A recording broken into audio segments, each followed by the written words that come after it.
All right, today we are diving into something I think a lot of us can relate to: why you might prefer texting over calling. And it turns out cognitive science has some really fascinating things to say about that choice.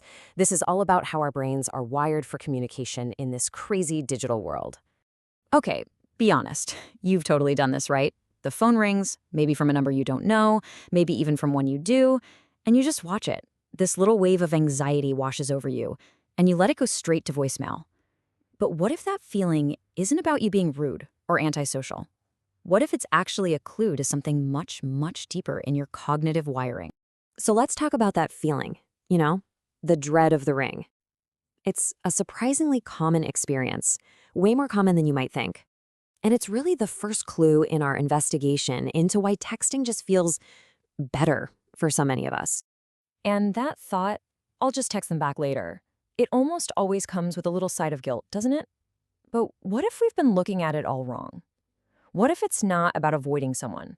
What if it's actually a sign of how your brain is designed to process information in the most effective way for you? And that's where this gets really interesting. We need to do a little cognitive reframing here.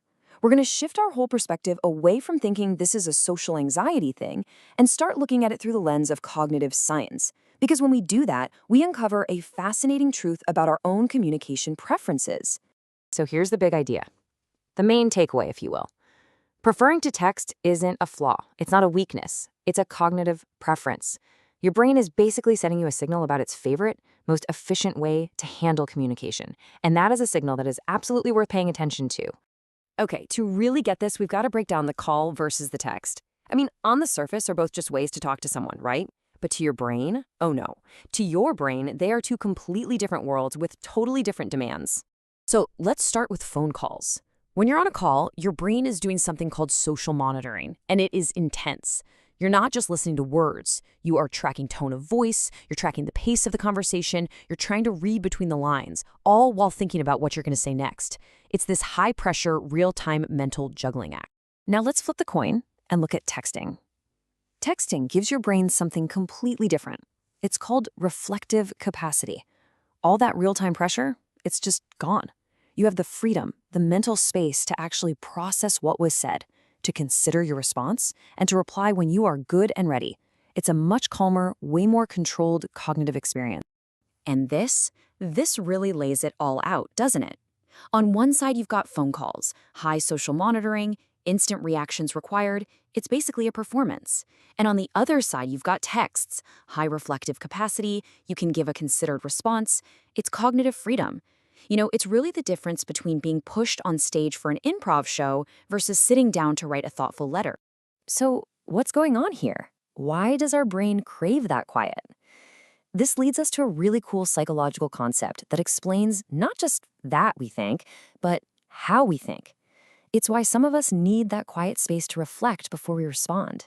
It turns out if you're someone who really prefers texting, you might just have what's called System 2 dominance. Now, that sounds super technical, but don't worry, it's not a disorder or anything like that. It's just a specific style of cognitive processing that really favors deep, deliberate thought. So, what does that even mean? Well, psychologists have identified these two systems of thinking that we all use. System 1 is our autopilot. It's fast, it's automatic, it's intuitive. It's all about reacting, perfect for the split-second demands of a phone call. But then there's System 2. That's our deep thinker. It's slow, it's deliberate, it's analytical. It's the system that gets to shine when we're texting. So a preference for texting is really just a preference for letting that amazing, deep-thinking System 2 do its work. Okay, so let's bring this all home. What's the big takeaway here? It's time to completely reframe the story you tell yourself about your communication style. It's time to embrace a whole new and frankly, much more accurate perspective.